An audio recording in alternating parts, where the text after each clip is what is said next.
എല്ലാവർക്കും നമസ്കാരം. റീചാർട്ട് PSCയുടെ മറ്റൊരു ക്ലാസ്സിലേക്ക് സ്വാഗതം. 2025 എന്ന ഈ വർഷം വിട പറയുകയാണ് ഇന്നത്തോടുകൂടി.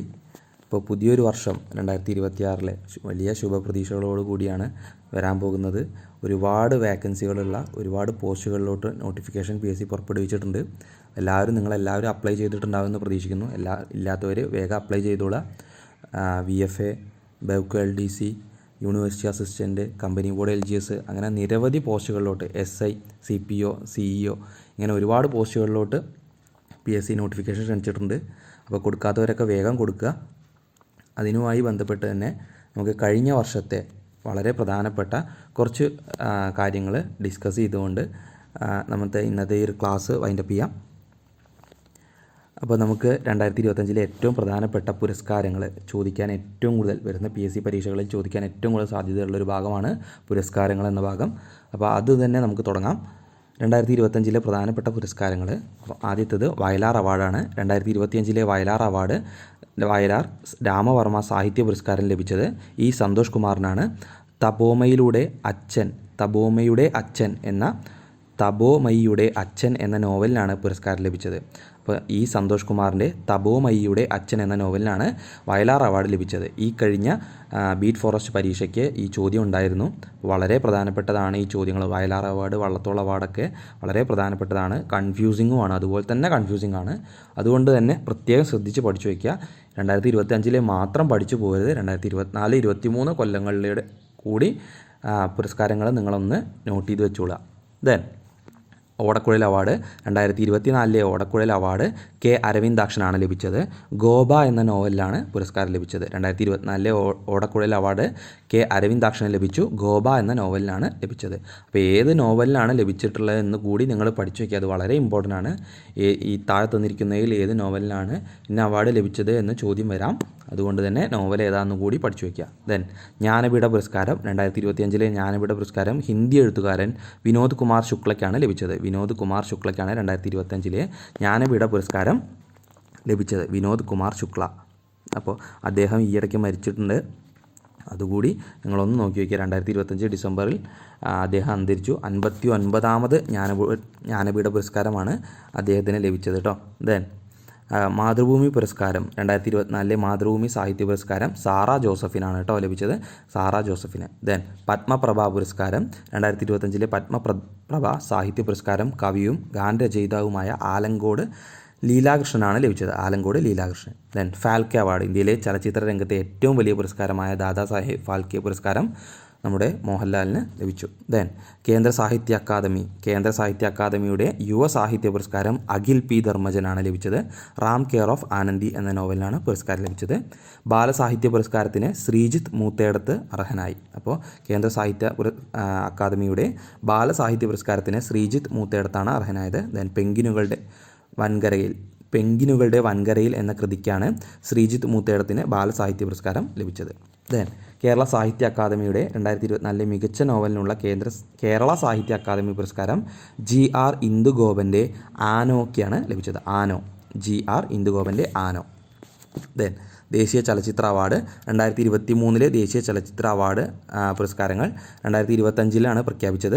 അതിൽ മികച്ച നടൻ ഷാരൂഖ് ഖാൻ ആയിരുന്നു. ജവാൻ എന്ന സിനിമയ്ക്ക് ഷാരൂഖ് ഖാനും അതുപോലെ തന്നെ വിക്രാന്ത് മാസിക്ക് 12th ഫെയിൽ എന്ന സിനിമയ്ക്ക് വിക്രാന്ത് മാസി ഈ രണ്ടുപേർക്കുമാണ് മികച്ച നടനുള്ള അവാർഡ് ലഭിച്ചത്. ദെൻ മികച്ച നടി റാണി മുഖർജിയാണ്. മിസിസ് ചാറ്റർജി വേഴ്സസ് നോർവേ എന്ന സിനിമയിലെ അഭിനയത്തിന് റാണി മുഖർജിക്കും മികച്ച നടിക്കുള്ള അവാർഡ് ലഭിക്കുകയുണ്ടായി. ദെൻ സംസ്ഥാന ചലച്ചിത്ര പുരസ്കാരത്തിൽ 2024 സംസ്ഥാന ചലച്ചിത്ര പുരസ്കാരം മികച്ച നടൻ മമ്മൂട്ടിയാണ്. ബ്രഹ്മയുഗം എന്ന സിനിമയിലെ അഭിനയത്തിനാണ് അദ്ദേഹത്തിന് പുരസ്കാരം ലഭിച്ചത്. മികച്ച നടി ഷംല ഹംസയാണ്. ഫെമിനിച്ചി ഫാത്തിമ എന്ന ചിത്രത്തിലെ അഭിനയത്തിനാണ് ഷംല ഹംസയ്ക്ക് പുരസ്കാരം ലഭിച്ചത്. ദെൻ ബുക്കർ പുരസ്കാരം ഡേവിഡ് സാലയ്ക്കാണ്. ഫ്ലഷ് എന്ന പുസ്തകത്തിനാണ് ഡേവിഡ് സാലയ്ക്ക് ബുക്കർ പുരസ്കാരം ലഭിച്ചത്. അപ്പോൾ ഇത്രയാണ് നമ്മുടെ പുരസ്കാരങ്ങൾ എന്ന ഭാഗത്ത് നമുക്ക് പറയാനുള്ളത്.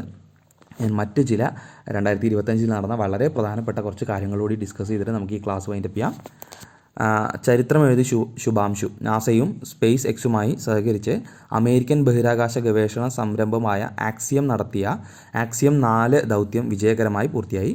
അന്താരാഷ്ട്ര ബഹിരാകാശ നിലയത്തിൽ കഴിയുന്ന ആദ്യ ഇന്ത്യക്കാരൻ എന്ന ചരിത്ര നേട്ടവുമായാണ് ശുഭാംശു ശുക്ല ഭൂമിയിൽ തിരിച്ചെത്തിയത്. അപ്പോൾ ബഹിരാകാശ യാത്ര നടത്തിയ ആദ്യ ഇന്ത്യക്കാരൻ ആരാണെന്ന് നമുക്കറിയാം, രാകേഷ് ശർമ്മയാണ്. എന്നാൽ ബഹിരാകാശ നിലയത്തിലെത്തിയ ആദ്യ ഇന്ത്യക്കാരൻ എന്ന നേട്ടം സ്വന്തമാക്കിയത് ശുഭാംശു ശുക്ലയാണ്. 2025 ആ നേട്ടം. അമേരിക്കയുടെ ബഹിരാകാശ ഗവേഷണ സംരംഭമായ ആക്സിയത്തിൻ്റെ ഒപ്പമാണ്. ആക്സിയം 4 എന്ന ദൗത്യത്തിലോട് കൂടിയാണ് അദ്ദേഹം സഞ്ചരിച്ചത്. നാസയും സ്പേസ് എക്സും ഒരുമിച്ചാണ് ഈ ഒരു പദ്ധതി തയ്യാറാക്കിയത്. അപ്പോൾ അതൊക്കെ വളരെ പ്രധാനപ്പെട്ടതാണ്, ഒന്ന് ശ്രദ്ധിച്ചു വയ്ക്കുക. ദെൻ അടുത്തൊരു കാര്യം നമുക്ക് നോക്കാനുള്ളത് വളരെ പ്രധാനപ്പെട്ട കുറച്ച് കാര്യങ്ങളാണ്. റിസർവ് ബാങ്കിൻ്റെ പുതിയ ഗവർണറാണ്. റിസർവ് ബാങ്ക് ഓഫ് ഇന്ത്യയുടെ പുതിയ ഗവർണറായി റവന്യൂ സെക്രട്ടറി ആയിരുന്ന സഞ്ജയ് മൽഹോത്രയെ നിയമിച്ചിട്ടുണ്ട്. ദെൻ ISROയുടെ ചെയർമാൻ വി നാരായണനാണ് ISROയുടെ പുതിയ ചെയർമാനായിട്ട്. ജനുവരിയിലാണ് അദ്ദേഹം ചുമതലയേറ്റത്. അതിൻ്റെ മുന്നേ സോമനാഥ് ആയിരുന്നു. 2025 അദ്ദേഹത്തിൻ്റെ കാലാവധി പൂർത്തിയായി. ദെൻ കേരളത്തിൻ്റെ പുതിയ ഗവർണറായിട്ട് 23ാമത് കേരള ഗവർണറായിട്ട് രാജേന്ദ്ര വിശ്വനാഥ് ആർലേക്കർ നിയമിതനായി. ഗോവയിൽ നിന്നുള്ള നേതാവാണ് ആർലേക്കർ. ബീഹാർ ഗവർണറായിരുന്നു മുന്നേ. അപ്പോൾ അങ്ങനെ ഒരു ചോദ്യം വരാം, കേരള ഗവർണർ ആയിരുന്നതിന് മുന്നേ ആർലേക്കർ ഏത് സംസ്ഥാനത്തെ ഗവർണറായിരുന്നു എന്നൊരു ചോദ്യം വരാം. അപ്പോൾ ബീഹാറാണ്, ശ്രദ്ധിച്ചു വയ്ക്കുക. അപ്പോൾ ഈ കാര്യങ്ങൾ വളരെ പ്രധാനപ്പെട്ടതാണ്. ദെൻ നമുക്ക് കുറച്ച് കാര്യങ്ങൾ കൂടി നോക്കാനുണ്ട്.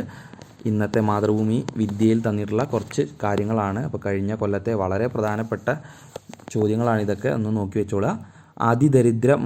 അതിദാരിദ്ര്യമുക്ത സംസ്ഥാനമായി കേരളം മാറിയിട്ടുണ്ട്. രാജ്യത്ത് ആദ്യമായി അതിദാരിദ്ര്യമുക്തി കൈവരിക്കുന്ന സംസ്ഥാനമായി കേരളം. ഐക്യ കേരളത്തിന് 69 വയസ്സ് പൂർത്തിയായ നവംബർ 1 പ്രഖ്യാപനം. മുഖ്യമന്ത്രി പിണറായി വിജയനാണ് പ്രഖ്യാപനം നടത്തിയത്.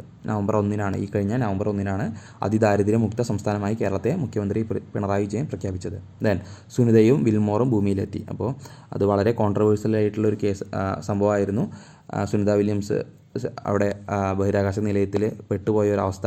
സ്റ്റാർലൈൻ പേടകത്തിൻ്റെ തകരാറിനെ തുടർന്ന് മടക്കയാത്ര അനിശ്ചിതത്വത്തിലായതിനാൽ 9 മാസം അന്താരാഷ്ട്ര ബഹിരാകാശ നിലയത്തിൽ കഴിയേണ്ടി വന്ന സുനിത വില്യംസും ബാരി യുജിൻ ബുച്ച് വിൽമോറും മാർച്ച് 19 പുലർച്ചെ ഭൂമിയിലെത്തി. മാർച്ച് 19 അവർ തിരിച്ചെത്തിയത്.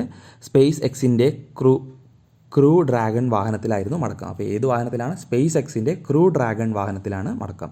ഏറ്റവും കൂടുതൽ സമയം ബഹിരാകാശത്ത് നടന്ന വനിത എന്ന റെക്കോർഡും സുനിത വില്യംസ് സ്വന്തമാക്കി. ഏറ്റവും കൂടുതൽ കാലം ബഹിരാകാശത്ത് കഴിഞ്ഞ ആളെന്നോ ഏറ്റവും കൂടുതൽ ബഹിരാകാശത്ത് നടന്നു എന്ന റെക്കോർഡ് കൂടി സുനിത വില്യംസ് സ്വന്തമാക്കിയിട്ടുണ്ട്. അതുകൂടി നിങ്ങൾ നോക്കി വയ്ക്കുക. ദെൻ അടുത്തത് നമുക്ക് നോക്കാനുള്ളത് ലോക പുസ്തക തലസ്ഥാനം എന്നതാണ്. 2025 ലോക പുസ്തക തലസ്ഥാനമായി ബ്രസീലിലെ റിയോ ഡി ജനീറോയെ തിരഞ്ഞെടുത്തിട്ടുണ്ട്. അതൊന്ന് ശ്രദ്ധിച്ചു വെച്ചോളാം. ലോക പുസ്തക തലസ്ഥാനം 2025 ലോക പുസ്തക തലസ്ഥാനം ബ്രസീലിലെ റിയോ ഡി ജനീറോ. ദെൻ വിഴിഞ്ഞം തുറമുഖം തുറന്നത് 2025 പ്രധാനപ്പെട്ട ഒരു ന്യൂസാണ്.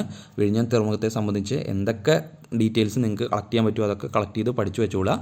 എന്നാണ് ഉദ്ഘാടനം കഴിഞ്ഞത്, എന്നാണ് തറക്കല്ലിട്ടത്, ദെൻ ആദ്യം വന്ന കപ്പൽ ഏതാണ് എന്നുള്ള കാര്യങ്ങളൊക്കെ നിങ്ങൾ പഠിച്ചു വയ്ക്കുക. ഞാൻ നേരത്തെ പറഞ്ഞതുപോലെ തന്നെ നിങ്ങൾക്ക് അറിയാവുന്ന കാര്യങ്ങൾ നിങ്ങൾക്ക് കമൻറ്റിൽ രേഖപ്പെടുത്താം. അങ്ങനെയാണെങ്കിൽ മറ്റുള്ള ആൾക്കാർക്ക് കൂടി അത് പഠിക്കാൻ എളുപ്പമുണ്ടാവും. അപ്പോൾ വിഴിഞ്ഞം അന്താരാഷ്ട്ര തുറമുഖം 2025 മെയ് 2 പ്രധാനമന്ത്രി നരേന്ദ്രമോദി രാജ്യത്തിന് സമർപ്പിച്ചത്. മെയ് 2 വിഴിഞ്ഞം തുറമുഖം തുറന്നത്. ദെൻ കഴിഞ്ഞ കൊല്ലത്തെ വളരെ പ്രധാനപ്പെട്ട കായിക നേട്ടങ്ങൾ കൂടി നോക്കിയിട്ട് നമുക്ക് ഈ ക്ലാസ് വൈൻഡപ്പ് ചെയ്യാം. കായിക നേട്ടങ്ങൾ: ലോകകപ്പ് ഫൈനലിൽ കഴിഞ്ഞ 2 തവണയും പരാജയപ്പെട്ട ഇന്ത്യൻ വനിതാ ക്രിക്കറ്റ് ടീം 2025 കിരീടമണിഞ്ഞു. അപ്പോൾ ലോകകപ്പ് ക്രിക്കറ്റ് ഫൈനലിൽ women's cricket world cup final India നേടിയിട്ടുണ്ട് 2025. ദെൻ ഏകദിന ക്രിക്കറ്റിലാണ് കിരീടം ചൂടിയത്. ഏകദിന ക്രിക്കറ്റിലാണ് കേട്ടോ, 2020 അല്ല. ഏകദിന ലോകകപ്പ് ക്രിക്കറ്റിലാണ് വനിതാ ക്രിക്കറ്റ് ടീം കിരീടം ചൂടിയത്. ചരിത്രത്തിൽ ആദ്യമായി കേരളം രഞ്ജി ട്രോഫി ഫൈനലിൽ കളിച്ചതും 2025. അപ്പോൾ കേരളത്തിന് ജയിക്കാൻ സാധിച്ചില്ല എങ്കിലും 2025 കേരളം ചരിത്രത്തിൽ ആദ്യമായിട്ട് രഞ്ജി ട്രോഫി ഫൈനലിൽ കളിച്ചത്. ദെൻ ദിവ്യ ദേശ്മുഖിലൂടെ മറ്റൊരു ലോക ചെസ് കിരീടം കൂടി ഇന്ത്യയിലെത്തി. അപ്പോൾ ലോക ചെസ് കിരീടം ദിവ്യ ദേശ്മുഖിന് ലഭിച്ചു. അങ്ങനെ മറ്റൊരു ചെസ് ലോക കിരീടം കൂടി ഇന്ത്യയിലോട്ട് ദിവ്യ ദേശ്മുഖിലൂടെ എത്തുകയും 2025 പ്രത്യേകതകളായിട്ട് നമുക്ക് പഠിക്കാനുള്ളതാണ്. അപ്പോൾ വളരെ മനോഹരമായിട്ടുള്ള ഒരുപാട് കാര്യങ്ങൾ സംഭവിച്ചിട്ടുള്ള ഒരു വർഷമാണ് കടന്നു പോകുന്നത്. അപ്പോൾ വളരെ ശുഭപ്രതീക്ഷയോട് കൂടി മറ്റൊരു കൊല്ലം നമ്മുടെ മുന്നിലോട്ട് കടന്നു വരികയാണ്. അപ്പോൾ ആരും PSC പഠനത്തിന് ബാക്കിലോട്ട് പോകരുത്. ഇനി പകുതിക്ക് വെച്ച് നിർത്തിയവരും എല്ലാവരും റീസ്റ്റാർട്ട് ചെയ്യാൻ സമയമായിട്ടുണ്ട്. അപ്പോൾ റീസ്റ്റാർട്ട് ചെയ്യാൻ നമ്മൾ വളരെ കോൺഫിഡൻ്റ് ആയിട്ട് വളരെ മോട്ടിവേഷണലായിട്ട് നമ്മൾ പുതിയ പരീക്ഷകളെ നേരിടുക. എല്ലാവർക്കും നല്ലൊരു വർഷം ആശംസിക്കുന്നു.